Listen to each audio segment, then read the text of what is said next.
Hola amigos de YouTube, sean bienvenidos a su canal de código Nodos y PFX. Yo soy Andrés, desarrollador de videojuegos indie, y bienvenidos a un video más del canal. En esta clase pues vamos a hacer una introducción a uno de los patrones de diseño para creación de videojuegos más usados, conocido como el Component Based Design, el diseño basado en componentes, que aprovecha mucho el diseño de clases a través de composición. Entonces vamos a aprender cómo podemos usar ese patrón de diseño, qué ventajas y desventajas nos trae trabajar con este patrón de diseño y cómo podemos corregir los errores más comunes que tenemos al trabajar con este patrón en sí. Ahora, aprender este patrón nos va a ayudar muchísimo a poder entender mucho mejor los motores de videojuegos que tenemos en la actualidad: Godot, Unity, CryEngine, Unigine y Unreal. Bueno, todos los motores de juego que tenemos en la actualidad, ya que prácticamente todos estos motores utilizan este patrón de diseño como la base del motor en sí.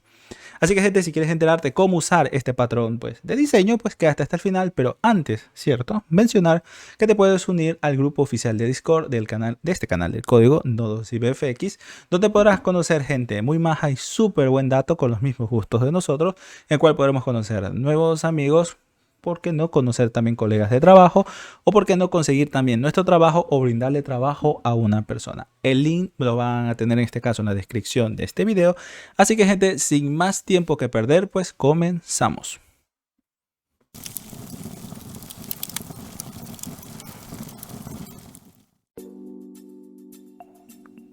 Muy bien, gente, antes de pasar a revisar lo que es el Component Based Design, sí sería bueno analizar uno de los principales problemas que tenemos a la hora de realizar juegos, más que nada si somos demasiado descuidados. Y bueno, no lo llamaría únicamente cuando creamos juegos, sino de hecho cuando creamos cualquier programa informático.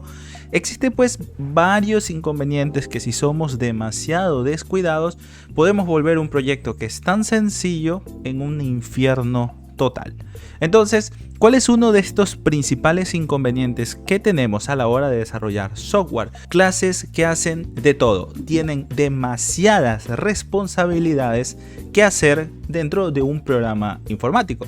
Esto quiere decir que cada vez que nosotros tenemos que añadir una nueva funcionalidad, pues vamos a esa clase y añadimos esa responsabilidad a esa clase, porque va ligado más o menos a algo nuevo que nuestro personaje tiene que hacer. Y bueno, vamos a hablar en un entorno, en este caso de videojuegos.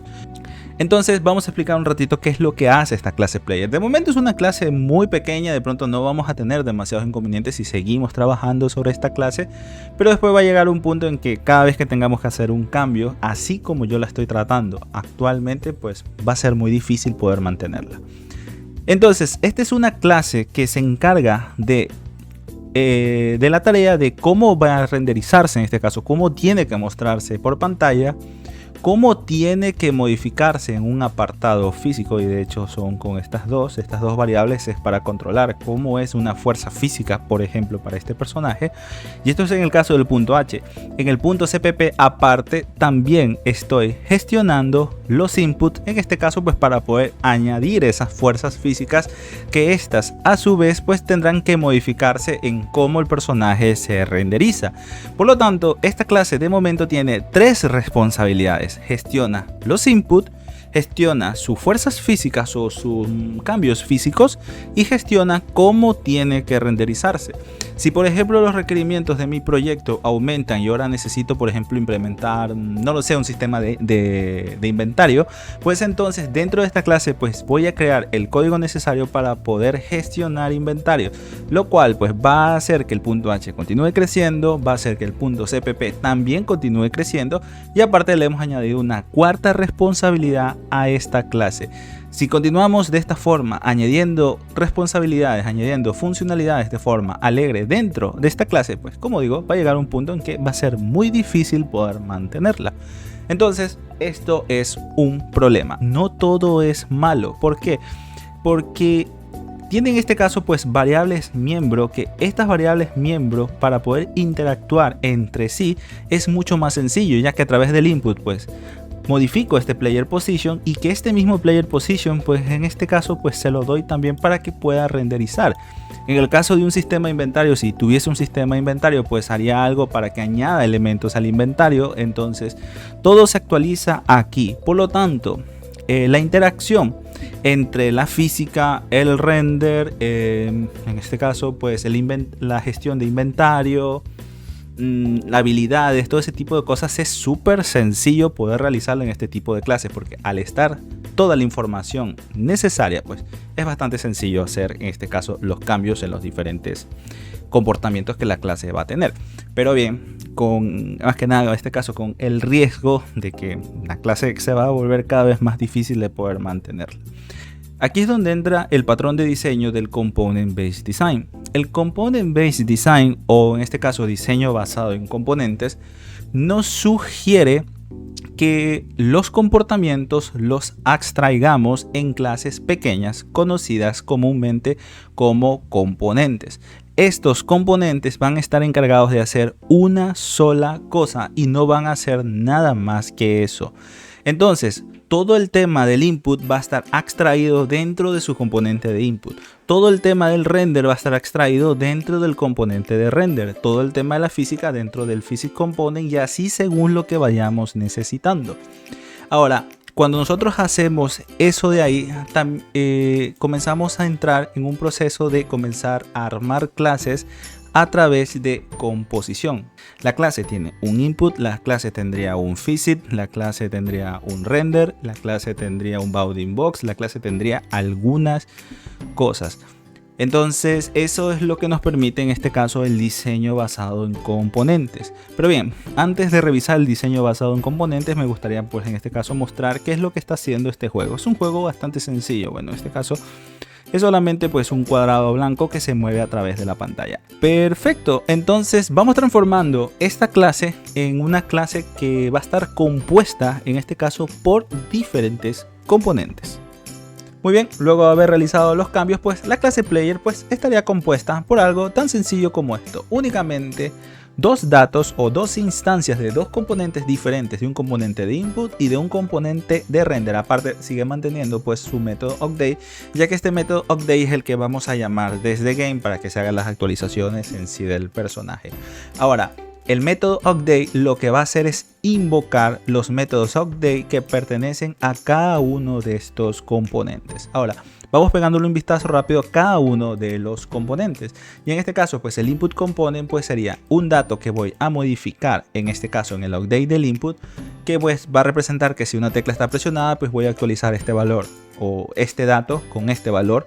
Si se presiona A, pues con este otro valor, y así según lo que vayamos requiriendo para hacer que nuestro cuadrado se pueda mover de forma sencilla. Y ahora, en el render component también es algo tan sencillo como tener ya el sprite acá. Tenemos en este caso el dato que va a actualizar la posición del sprite, y tenemos en este caso para que se pueda renderizar el sprite, como podemos ver también posee su método update. Entonces el método update de esto es tan sencillo como lo que tenemos aquí. Entonces, como vimos en player, lo único que hace es invocar esto. Ahora, con esto ganamos muchísimo. Tenemos ya nuestras clases mucho más organizadas. Nuestras clases son bastante pequeñas, y cada vez que tengamos que hacer algún cambio en el render, nosotros ya hacemos esos cambios aquí dentro del render component. Entonces tenemos nuestro código ya mucho más organizado. Esto es mucho más fácil de mantener. Pero bien, no todo es color de rosas con esta implementación. Si nosotros compilamos en este caso, pues podemos, bueno, la compilación debería ser rápida, no debería demorar nada, prácticamente casi nada. Perfecto, ya compiló. Pero si nosotros en este caso debugueamos y comenzamos a presionar pues los inputs, como podemos ver, pues nuestro cubito no se está actualizando. Si bien es cierto, tenemos más organizado nuestro proyecto, pero perdimos algo súper importante: la interacción. Como los datos ahora están extraídos en clases diferentes, pues el render no se entera que se recibió un input, por lo tanto él no actualiza la posición del sprite. Entonces perdimos esa interacción. Ahora, ¿cómo podemos solucionar este problema? Pues bien, existen varias formas de solucionarla, pero las dos principales o las dos más usadas es a través de proporcionarle los datos a cada uno de los componentes, los datos que ellos vayan a necesitar, proporcionarle yo esos datos a través de lo que se conoce como inyección de dependencias. Yo puedo hacer esta inyección de dependencias, inyectar esas dependencias vía constructor o vía algún método. Esa es una de las formas en las que podemos hacer esa inyección de dependencias. Otra forma que tenemos para poder tener la interacción, en este caso entre los diferentes componentes, es tener algún método que me permita poder a mí acceder a esos componentes, por ejemplo, a través de mi entidad. Yo que sé, tener mediante player algún método dentro de la clase player que diga, sabes que get component, por ejemplo, lo que tenemos en motores como Unity, Unreal, en Unigine, en CryEngine, similar a lo que tenemos en eso de ahí. Pero bien, poder aplicar esa solución es un poco más complicada. ¿Por qué? Porque tenemos que comenzar a entrar en temas de herencia. En este caso, para poder acceder a esos datos vía punteros, por ejemplo, y bueno, y demás cosas que vayamos a necesitar para poder aplicar de forma, digamos, para poder aplicar esa solución a través del get component. Ahora, de momento yo no voy a entrar a esa solución, voy a irme ahorita por la solución de la inyección de dependencias, pero cualquiera de las dos formas es bastante válida. Así que bueno, vamos aplicando pues el tema de la inyección de dependencias. Entonces, nosotros tenemos aquí este movement component, movement input, perdón, que es el que va a ser actualizado en este caso por los inputs. Ahora, render necesita conocer los cambios de este dato de aquí para él actualizar en este caso la posición del sprite. Ahora, como digo, vamos a inyectarle dependencias, vamos a inyectárselas a través del constructor. Entonces vamos a declarar en este caso un constructor para esta clase. Entonces vamos a hacer un constructor explícito de input component, y en este caso el dato que me interesa recibir es un vector 2f. En este caso puedo recibirlo a través de un puntero o puedo recibirlo en este caso a través de una referencia normal. Entonces voy a hacerlo a través de una referencia. Entonces vector 2f, en este caso que se llame, pues le voy a poner el mismo nombre, movement input. Perfecto.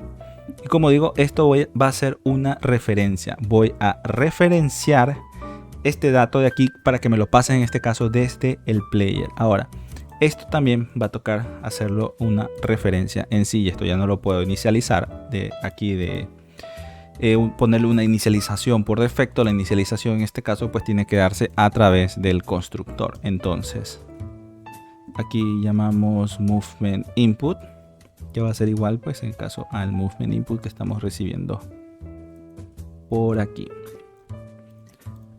Perfecto, entonces aquí él ya estaría recibiendo ese movement input, y en el caso del render pues vamos a hacer algo similar. Ahora, render solamente necesita conocer esos estados, pero él no necesita modificar esos estados.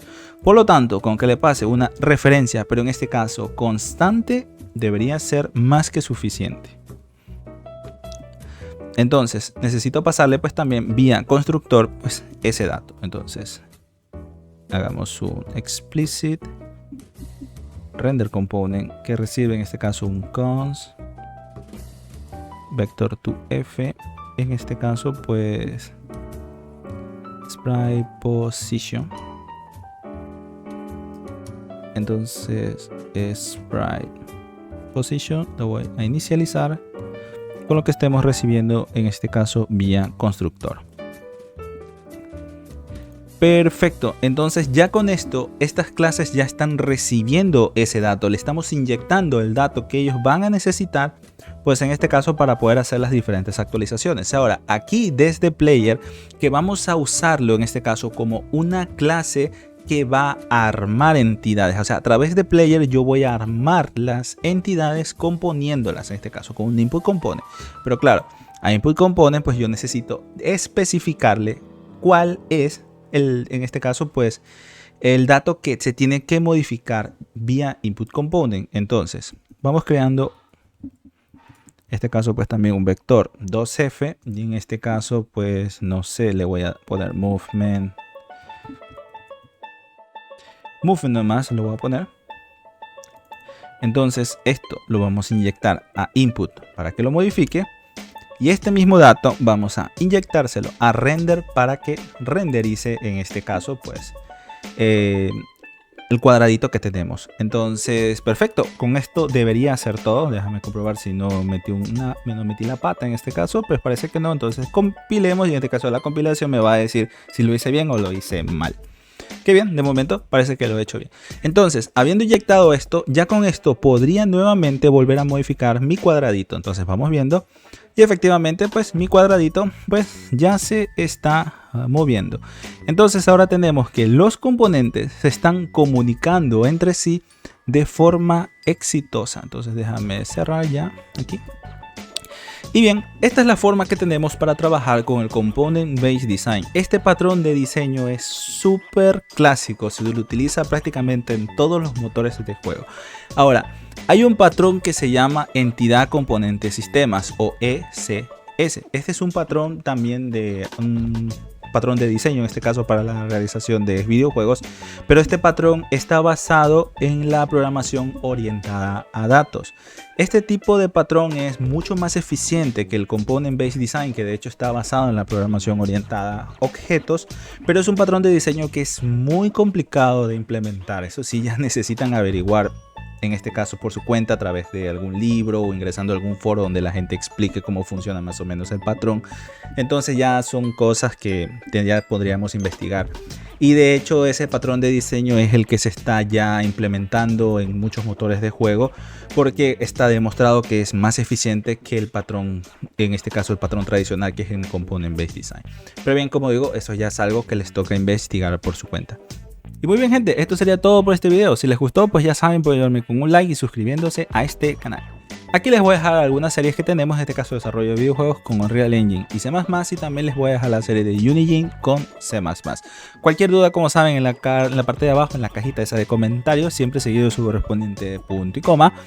Y bueno, gente, conmigo ya será hasta una próxima, pues los veo hasta pronto.